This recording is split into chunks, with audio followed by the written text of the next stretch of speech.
ഞാൻ ഈ ചാനൽ തുടങ്ങിയ കാലം മുതൽക്കേ തന്നെ ഹിസ്റ്ററി റിലേറ്റഡ് ആയിട്ടുള്ള കണ്ടന്റോ അല്ലെങ്കിൽ കറണ്ട് അഫയേഴ്സ് റിലേറ്റഡ് ആയിട്ടുള്ള കണ്ടന്റോ ഒക്കെയാണ് ഈ ചാനലിൽ അപ്ലോഡ് ചെയ്യാറുള്ളത്. പക്ഷെ അതിന്റെ വിഭിന്നമായിട്ട് ഇന്ന് ഞാൻ വേറൊരു കണ്ടന്റാണ് ഇതിൽ അപ്ലോഡ് ചെയ്യുന്നത്. അപ്പൊ നിങ്ങൾ വർക്ക് ചെയ്യുന്ന കമ്പനികളിൽ അല്ലെങ്കിൽ നിങ്ങൾക്ക് അറിയാവുന്ന കമ്പനികളിലൊക്കെ നിങ്ങൾ കേട്ടിട്ടുണ്ടാവും HR ഡിപ്പാർട്ട്മെന്റ് ഉണ്ടോ എന്നുള്ളത്.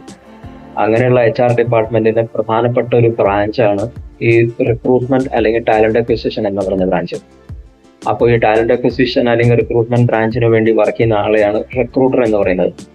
അപ്പോൾ റിക്രൂട്ടറിന്റെ ജോലി എന്താണെന്നുള്ളതാണ് ഞാൻ ഈ വീഡിയോയിലൂടെ പറയാൻ ഉദ്ദേശിക്കുന്നത്.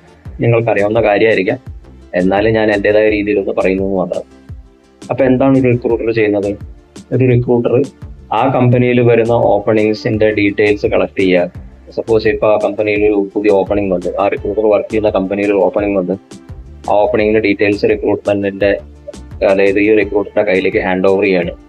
അതിനുശേഷം ആ റിക്രൂട്ടർ പല പ്ലാറ്റ്ഫോമുകളിൽ ചെന്നൊരു കാൻഡിഡേറ്റ്സിനെ കണ്ടുപിടിക്കുന്നു. അതായത് ലിങ്ക്ഡിൻ, നോക്കറി, മോൺസ്റ്റർ പോലുള്ള വലിയ പ്ലാറ്റ്ഫോമുകളിൽ ചെന്നിട്ട് കാൻഡിഡേറ്റ്സിനെ കണ്ടുപിടിച്ച് അത് ഹയറിംഗ് ഡിപ്പാർട്ട്മെന്റിലേക്ക് അയച്ചു കൊടുക്കുന്നു. അതായത് ആ ഡിപ്പാർട്ട്മെന്റിലേക്ക് അയച്ചു കൊടുക്കുന്നു. അവർ ഓക്കെ പറയുകയാണെങ്കിൽ പിന്നെ അത് ഇന്റർവ്യൂവിന് പ്രോസസ്സ് ചെയ്യുന്നു. അതിനുശേഷം ഇന്റർവ്യൂ ക്ലിയർ ചെയ്യുകയാണെങ്കിൽ ആ കാൻഡിഡേറ്റ്സിനെ ഓൺ ബോർഡിങ്ങിലേക്ക് പ്രോസസ്സ് ചെയ്യുന്നു. അതിനുശേഷം ആ കാൻഡിഡേറ്റ് ജോയിൻ ചെയ്യുന്ന വരെയുള്ള പ്രോസസ്സുകൾ റിക്രൂട്ടർ ചെയ്യേണ്ടി വരും. ഇതിപ്പോൾ വലിയ വലിയ കമ്പനീസിലൊക്കെ ആണെങ്കിൽ അതിന് വേറെ വേറെ ഡിപ്പാർട്ട്മെന്റുകളുണ്ട്. പക്ഷെ ചെറിയ ഈ സ്റ്റാർട്ടപ്പ് പോലെയുള്ള അല്ലെങ്കിൽ കൺസൾട്ടൻസി പോലെയുള്ള കമ്പനികളിലൊക്കെ ആ റിക്രൂട്ടർ തന്നെയാണ് ഈ പ്രോസസ്സ് മുഴുവൻ ചെയ്യേണ്ടി വരിക. അപ്പോൾ റിക്രൂട്ടറിന്റെ പണി എന്ന് പറയുന്നത് ഒരു കാൻഡിഡേറ്റിനെ സോഴ്സ് ചെയ്ത് ഹയർ ചെയ്യുന്നത് വരെയുള്ള പ്രോസസ്സാണ് റിക്രൂട്ടറിന്റെ പണി എന്ന് പറയുന്നത്. അപ്പോൾ ആർക്കൊക്കെ റിക്രൂട്ടർ ആവാന്നുള്ളൊരു ചോദ്യം നിങ്ങളുടെ മുന്നിലുണ്ടാവും. റിക്രൂട്ടർ ആവാൻ അങ്ങനെ ഇന്ന കറക്റ്റായിട്ടുള്ള വിദ്യാഭ്യാസം വേണം എന്നുള്ളത് ഒരു മാൻഡേറ്ററി ആയിട്ടുള്ള ഒരു കാര്യമാണ്. പക്ഷെ MBA എടുത്തിട്ടുണ്ടെങ്കിൽ MBA HR ഒക്കെ എടുത്തിട്ടുണ്ടെങ്കിൽ വളരെ നല്ല കാര്യമാണ്. പക്ഷെ ഞാൻ കണ്ടിട്ടുള്ളതിൽ വെച്ച് പല ആൾക്കാരും B.Tech കഴിഞ്ഞിട്ട് ഈ റിക്രൂട്ട്മെന്റ് ഫീൽഡിലേക്ക് വരുന്നതൊക്കെ ഇഷ്ടം പോലെ ഞാൻ കണ്ടിട്ടുണ്ട്.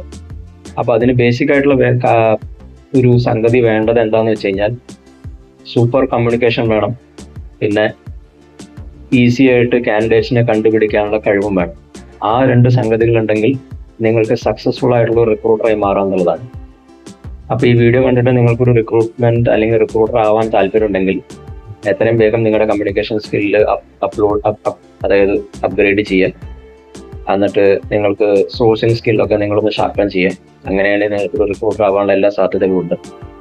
അപ്പോൾ ഈ വീഡിയോ നിങ്ങൾക്ക് ഇഷ്ടപ്പെട്ടിട്ടുണ്ടെങ്കിൽ ഒന്ന് ലൈക്ക് ചെയ്യുക, സബ്സ്ക്രൈബ് ചെയ്യുക, മറ്റുള്ളവർക്ക് ഒന്ന് ഷെയർ ചെയ്യുക. നമുക്ക് വീണ്ടും വീഡിയോ ആയിട്ട് വീണ്ടും കാണാം. ബൈ.